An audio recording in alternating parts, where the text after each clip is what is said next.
Hey friends, it's time for reading today, and we are on chapters 6 and 7 of Frindle. I'm so excited for today.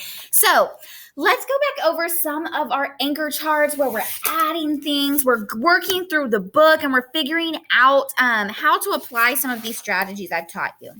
So we talked about point of view. We knew that it was third person because it uses that words like she, he, they, him, her. We're going to add to our characters list if we need to add anything. We're working on our plot chart, and this is my main focus today, and we'll also add any themes if we see any themes. So be on the lookout. Do you have any questions? Make some predictions as I'm reading. Do you have any themes to add? Now, if you, as I'm reading, come up with something that I don't say in the video, I would love it if you would send me in the inbox or during our small group and say, hey, Miss Simpson, I was reading with you, Frindle chapter 6 and 7 or whatever. I noticed that we need to add this theme to the anchor chart. We need to add this to the plot chart. We need to add this to the character list. That would be great. So if you have anything to add ever, message me or get on Zoom and tell me in small groups, and I would be happy to talk about Frindle with you. All right. So today, before we get started, I want to review over plot. You've seen this in almost every single grade level, first, second, third. They all teach plot. We just go a little bit more into detail of plot. You need to be able to recognize what plot is and what the different parts are. So let's look. There's the exposition. Your exposition is just your characters and your setting. So we already wrote down our two main characters in our setting. Your rising action are all of the events that lead up to the climax. And when you get to the climax, you're thinking of this as a roller coaster. So the climax is actually the problem of the story, the thing that happens that's the biggest problem. We've had a lot of problems in Frindle so far, but we need the biggest one. We have the falling action. So those are all of the events that lead to the resolution. And resolution means that the problem is being solved. So more than likely, that's at the beginning of the book. So we are still waiting on the big problem. I have a feeling it's going to do with the word Frindle. Something with Frindle. I feel like we haven't hit that main problem yet. So today when we're reading, see if there's any rising action we can add, or if we can add the main problem. Maybe we'll get there on chapter 6 and 7. We will see. Now, before we get started, I just want you one thing. Oh, no, I told you everything. Okay, I was just checking. We are going to add some things, so make sure that when we're reading, you are listening. You're paying attention. What can I add to my plot chart? All right, chapter 6. Okay, let me get this set up so you can see it. The big idea. 3 things happened later that same afternoon. Nick and Janet Fisk had missed the bus because of a school newspaper meeting, so they walked home together. They were seeing who could walk along the curb without falling. It took a lot of concentration, and when Janet stepped off into the street, Nick said, "That's 3 points for me." But Janet said, "I didn't fall. I saw something. Look." She bent down and picked up a gold ballpoint pen, the fancy kind. That was the first thing, Janet finding the pen. They got back on the curb, and Nick followed Janet, putting one foot carefully in front of the other on the narrow concrete curb. And while he stepped along, he thought back over the school day, especially about his report, and what Mrs. Granger had said about words at the end of the period finally sank in. That was the second thing, understanding what Mrs. Granger had said. She had said, "Who says dog means dog? You do, Nicholas." "You do, Nicholas," he repeated to himself. "I do?" Nick thought, still putting one foot in front of the other, following Janet. What does that mean? And then Nick remembered something. Okay, guys, Nick is getting really suspicious here. He's getting real sneaky, real suspicious. When he was about 2 years old, his mom had bought him one of those unbreakable cassette players and a bunch of sing-along tapes. He had loved them, and he played them over and over and over and over. He would carry the tape, and the player to his mother or his big brother or his father and bang them together and say, go wagala, go wagala, go wagala, until someone put the cassette into the machine and turned it on. And for 3 years, whenever he said go wagala, his family knew that he wanted to hear those pretty sounds made with voices and instruments. Then, when Nick went to preschool, he learned that if he wanted his teacher and the other kids to understand him, he had to use the word music. Gawagala meant that nice sound to Nick, because Nick said so. Who says Gawagala means music? You do, Nicholas. No fair, yelled Janet. They were at the corner of their own street, and Nick had bumped into her, completely absorbed in his thoughts. Janet jumped off the curb, and the gold pin in her hand clattered onto the street. Sorry, I didn't mean to, honest, said Nick. I just wasn't watching. Here. Nick stooped over and picked up the pin and held it out to her. Here's your... And that's when the third thing happened. Okay, guys, let's see what's going on. Nick didn't say pin. Instead, he said, here's your Frindle. Frindle? Janet took her pin and looked at him like he was nuts. She wrinkled her nose and said, what's a Frindle? Nick grinned and said, you'll find out. See you later. It was there at the corner of Spring Street and South Grand Avenue, 1 block from home on a September afternoon. That's when Nick got the big idea. And by the time he had run down the street and up the steps and through the door and upstairs to his room, it wasn't just a big idea. It was a plan, a whole plan, just begging for Nick to put it into action. And action was Nick's middle name.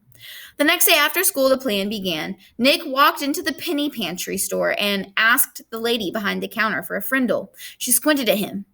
A what? A Frindle, please. A black one. And Nick smiled at her. She leaned over closer and aimed one ear at him. You want what? A Frindle. And this time, Nick pointed at the ballpoint pens behind her on a shelf. A black one, please. The lady handed Nick the pen. He handed her the 49 cents and said thank you and left the store. 6 days later, Janet stood at the counter of the penny pantry. Same store, same lady. John had come in the day before, and Pete the day before that, and Chris the day before that, and Dave the day before that. Janet was the 5th kid that Nick had sent there to ask that woman for a Frindle. What do you think he's up to? And when she asked, the lady reached right for the pens and said blue or black. Nick was standing 1 aisle away at the candy racks, and he was grinning. Frindle was a real word. It meant pin. Who says Frindle means pin? You do, Nicholas.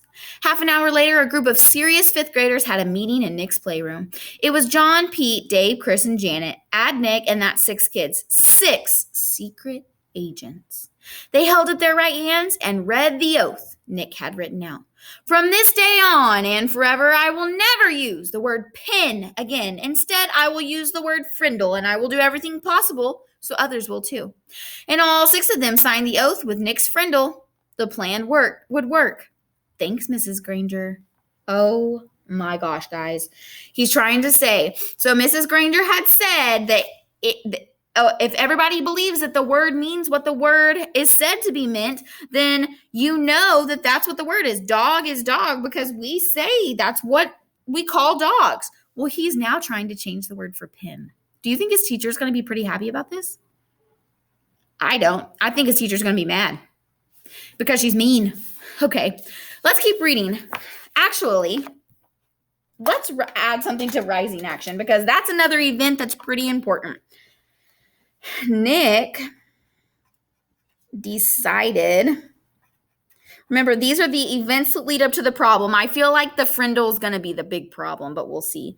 Nick decided to change what they call pin to a Frindle. I really feel like we're going to get to the problem now. Let's see. Okay. School was the perfect place to launch a new word. And since this was a major historical event, Nick wanted it to begin in exactly the right class. 7th period, language arts. Nick raised his hand first thing after the bell rang and said, Mrs. Granger, I forgot my Frindle. Sitting 3 words away, John blurted out, I have an extra one you can borrow, Nick. Then John made a big show of looking for something in his backpack. I think I have an extra Frindle. I mean, I told my mom to get me 3 or 4. I'm sure she had an extra Frindle in here yesterday, but I must have taken, oh, wait. Yeah, here it is. And then John made a big show of throwing it over to Nick, and Nick missed it on purpose. Then he made a big show of finding it. Mrs. Granger and every kid in class got the message loud and clear. That black plastic thing that Nick borrowed from John had a funny name, a different name, a new name, Frindle. There was a lot of giggling, but Mrs. Granger turned up the power in her eyes and swept the room into silence. And the rest of the class went by according to plan. Her plan. As everyone was leaving after class, Mrs. Granger said, "Nicholas, I'd like to have a word with you." And she emphasized the word. Nick's mouth felt dry and he gulped, but his mind stayed clear. He walked up to her desk. "Yes, Mrs. Granger? It's a funny idea, Nicholas, but I will not have my class disrupted again. Is that clear?" Her ideas were lit up. Her eyes were lit up, and it was mostly light, not much heat. Idea? What idea? He's playing dumb. Woo, this boy. Idea? What idea? Asked Nick, and he tried to make his eyes as blank as possible. You know what I mean, Nicholas. I'm talking about the performance that you and John gave at the start of class. I'm talking about this. And she held up her pen, an old maroon fountain pen with a blue cap. But I really didn't have a Frindle with me, said Nick, amazed at his own bravery and hiding behind his glasses. Nick kept his eyes wide and blank. Mrs. Granger's eyes flashed and then narrowed, and her lips formed a thin, hard line. Have your moms ever given you that mom look where you know that they're saying stop it? They're like, stop it right now, but they don't have to say anything. They just stare at you. Or a teacher. I've got that look before. That's what this makes me think of. She was quiet for a few seconds, and then she said, I see. Very well. Then I guess we have nothing more to discuss today, Nicholas. You may go. Thanks, Mrs. Granger, said Nick, and he grabbed his backpack and headed for the door. And when he was just stepping into the hallway, he said, and I promise I won't ever forget my Frindle again. Bye. Woo! That boy, ooh, I would be so mad. I would not want him in my class. I would be like, get this boy out of here. He is not going to be mean like this. But I will say I think we need to add something. Since I'm kind of not reading this as a teacher, I'm kind of reading this as one of you guys. I'm going to say, Nick, tell me if you agree. He's very creative. I don't know that I would have come up with another word for pin and tried to get at my teacher like that. I would have just said, yes, ma'am, and moved on with life, right? Would you guys have thought of that? Some of you are very clever like that. Oh, I didn't even put clever on here. That's a good one. Okay, so did we see the problem today? I think we did. The climax, I'm honestly thinking our biggest problem is going to have to do with the word Frindle. So I'm going to add probably more detail later, but for now, until I get more detail, I'm most definitely going to say the invention of the word Frindle. That's kind of what I'm thinking the biggest problem's going to be. And then from then, we are going to see like the falling action. We're going to see the events that lead to this problem being resolved. I'm probably going to add more information to that problem because, yes, that's the start of the problem, but there's probably a few more details that go with that problem. Y'all see what I mean? That's probably not the only thing because that's not going to be able to be resolved. That the invention of the word Frindle is not going to be the resolution. So I might add one more thing starting our next chapter because the problems are sometimes very complex. And then we'll start working on the falling action and see what are the events that lead to the resolution? Is there a resolution in this story? We'll find out. All right, guys. So that was chapter 6 and 7. I don't know that I saw any more themes right now.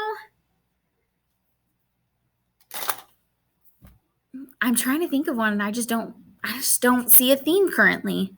So if y'all think of one, let me know in small groups, tell me in the lesson, and I'll add it to our anchor chart, and I'll mention you in our next video.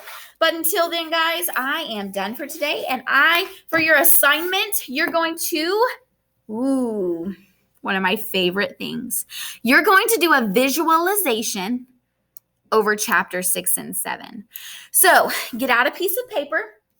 You're going to draw me a picture of what you pictured in your brain while I was reading chapter 6 and 7. Whatever it is. So I would probably draw Nick.